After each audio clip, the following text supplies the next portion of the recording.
ये आकाशवाणी रायपुर है। प्रादेशिक समाचार बुलेटिन के साथ मैं शुभ्रा भट्टाचार्य।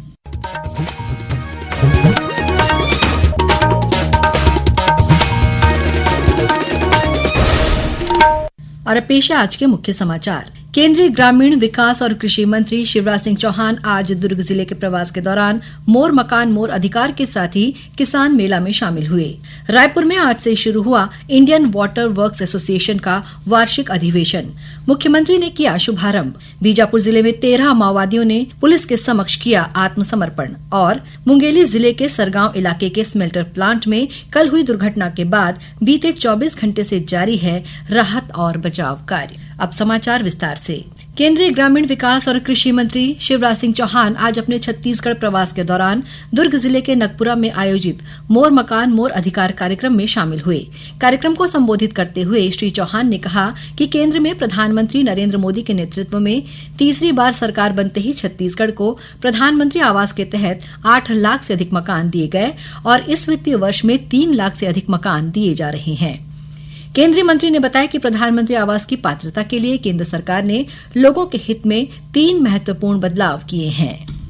3 बड़े परिवर्तन संशोधन हमने और किए हैं आपकी मांग पर कि अब 2 पहिया वाहन होंगे तो भी उनको मकान मिलेगा, पात्रता की सूची में नाम जुड़ेगा। इसके साथ अब 15,000 तक की भी आमदनी अगर हर महीना होगी तो उनको भी मकान दिए जाएंगे, सूची में नाम जोड़ा जाएगा। और हमारे किसान भाई बहन, छोटे किसान जिनके पास 2.5 एकड़ तक सिंचित जमीन और 5 एकड़ तक असिंचित जमीन है, उनके नाम भी आवास की सूची में जोड़े जाएंगे। एक और परिवर्तन जो जनता की जानकारी के लिए जरूरी आपके माध्यम से मैं देना चाहता हूं सूचना, तो अब हमने एक आवास ऐप बनाया है और अगर गरीब चाहेगा तो खुद भी सर्वे करके अपना नाम जोड़ने की अपील कर सकेगा। केंद्रीय मंत्री ने कहा कि छत्तीसगढ़ के गांव गरीबी से मुक्त बनाए जाएंगे। उन्होंने बताया कि कृषि योजनाओं के लिए राज्य को 182 करोड़ रुपए से अधिक दिए गए हैं। आज उन्होंने 203 करोड़ रुपए और देने की घोषणा की। इस अवसर पर मुख्यमंत्री विष्णुदेव साय, उप मुख्यमंत्री अरुण साव और विजय शर्मा भी उपस्थित थे। इससे पहले केंद्रीय मंत्री श्री चौहान ने नगपुरा स्थित प्रसिद्ध जैन मंदिर में पूजा अर्चना की।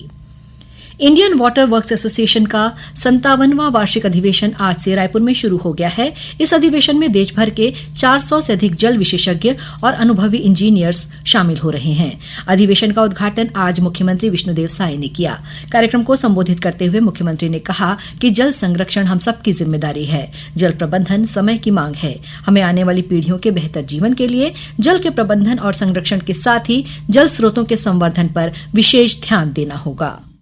आज सबको मालूम है कि पूरा विश्व जल संकट से जूझ रहा है और देश दुनिया के कई शहर में भूजल स्तर इतना गिर चुका है, सूख चुका है कि आज वहाँ पर मुसीबत खड़ा हो गई है। और यहाँ पर आप सभी लोग विशेषज्ञ और प्रतिनिधि यहाँ पर एकत्र हुए हैं और आने वाले 3 दिनों तक जल संवर्धन पर आप सब लोग चर्चा करेंगे और उसका एक सार्थक परिणाम निकलेगा। कार्यक्रम को संबोधित करते हुए उप मुख्यमंत्री अरुण साव ने कहा कि इस अधिवेशन के दौरान देश भर से आए इंजीनियर्स और विषय विशेषज्ञ जल संरक्षण पर गहन विचार विमर्श करेंगे और इसके लिए रणनीति तैयार करने में योगदान देंगे। 3 दिवसीय यह अधिवेशन 12 जनवरी तक आयोजित किया जा रहा है। इस बार अधिवेशन की थीम जल 360 डिग्री रखी गई है। अधिवेशन के दौरान अपशिष्ट जल के उपचार और जल प्रबंधन में नवीन तकनीक को शामिल करने पर विशेष रूप से विचार विमर्श किया जाएगा। मुख्यमंत्री विष्णुदेव साय ने आज नवा रायपुर में ऑल इंडिया स्टील कॉन्क्लेव 2.0 का शुभारंभ किया। इस कॉन्क्लेव में 17 राज्यों के 1500 से अधिक प्रतिनिधि स्टील उद्योग की चुनौतियों और नए अवसरों पर मंथन करेंगे। समारोह को संबोधित करते हुए मुख्यमंत्री ने कहा कि प्रधानमंत्री नरेंद्र मोदी ने वर्ष 2030 तक 300 मिलियन टन स्टील उत्पादन का लक्ष्य रखा है और इस लक्ष्य को पाने में छत्तीसगढ़ की सबसे अहम भूमिका होगी। छत्तीसगढ़ में स्टील उद्योग के लिए काफी अवसर हैं। हमारे पास इंडस्ट्री के लिए जरूरी खनिज जैसे आयरन ओर और कोयला के साथ ही बिजली भी पर्याप्त मात्रा में है। हम स्टील उत्पादन में देश में 3रे स्थान पर हैं। हमें गर्व है कि हमारा प्रदेश देश की इकोनॉमी का पावर हाउस है। छत्तीसगढ़ ने अब ग्रीन स्टील की ओर भी कदम बढ़ा चुका है। स्टील उद्योग में कई नवाचार हो रहे हैं। उत्पादन बढ़ाने के लिए आप लोग नई और एडवांस टेक्नोलॉजी का उपयोग कर रहे हैं। इसके लिए भी सारे उद्योगपति बहुत बहुत बधाई के पात्र हैं। उत्तर प्रदेश के प्रयागराज में आज मुख्यमंत्री योगी आदित्यनाथ ने महाकुंभ को समर्पित आकाशवाणी के कुंभवाणी चैनल का शुभारंभ किया। आकाशवाणी का कुंभवाणी चैनल आज से 26 फरवरी तक प्रतिदिन सुबह 5:55 से रात्रि के 10:05 तक महाकुंभ की हर गतिविधि पर आधारित कार्यक्रम प्रसारित कर रहा है। ये कार्यक्रम 103.5 मेगाहर्ट्ज फ्रीक्वेंसी पर उपलब्ध रहेंगे।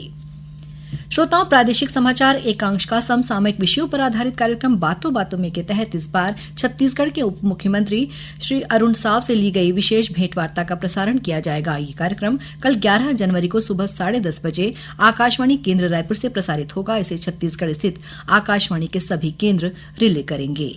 प्रादेशिक समाचार आप आकाशवाणी रायपुर से सुन रहे हैं और अब आगे बढ़ते हैं बाकी के समाचारों की ओर। भारतीय जनता पार्टी के राष्ट्रीय प्रवक्ता और संविधान गौरव अभियान के छत्तीसगढ़ प्रभारी गुरु प्रकाश पासवान ने आज रायपुर में पत्रकारों से चर्चा करते हुए कहा कि भाजपा के लिए संविधान सत्ता का साधन नहीं बल्कि आस्था और श्रद्धा का केंद्र है। उन्होंने बताया कि इस बात को लोगों तक पहुंचाने के लिए पार्टी द्वारा 26 जनवरी तक संविधान गौरव अभियान चलाया जा रहा है, जिसमें विभिन्न बस्तियों में संपर्क करके भाजपा सरकार के काम के साथ ही बाबा साहेब डॉ भीमराव अंबेडकर के व्यक्तित्व और विचारों पर विमर्श किया जाएगा। बीजापुर जिले में 13 माओवादियों ने पुलिस के समक्ष आत्मसमर्पण किया है। इन माओवादियों ने जिला मुख्यालय में पुलिस और सीआरपीएफ के वरिष्ठ अधिकारियों के समक्ष आत्मसमर्पण किया। बीजापुर के एएसपी चंद्रकांत गोवर्ना ने बताया कि इन माओवादियों पर कुल 13 लाख रुपए का इनाम घोषित था। 13 माओवादियों ने आत्मसमर्पण किया है, जिसमें से 2 5-5 लाख के इनामी और 3 1-1 लाख के इनामी थे। इस प्रकार कुल 13 माओवादी 13 लाख रुपए के इनामी माओवादियों ने आत्मसमर्पण किया है। आत्मसमर्पण करने वाले माओवादियों को छत्तीसगढ़ सरकार की पुनर्वास नीति के तहत 25-25 हजार रुपए की प्रोत्साहन राशि प्रदान की गई है। इधर कोंडागांव जिले के पुलिस अधीक्षक कार्यालय में 1 लाख रुपए के इनामी माओवादी ने आत्मसमर्पण किया है। ये माओवादी आमदई एरिया कमेटी अंतर्गत एलओएस सदस्य के पद पर कार्यरत था। वहीं सुकमा जिले के पालीगुड़ा गुंडराजगुड़े में कल हुई मुठभेड़ में मारे गए तीनों माओवादियों के शव बरामद कर लिए गए हैं और इनकी शिनाख्त भी हो गई है।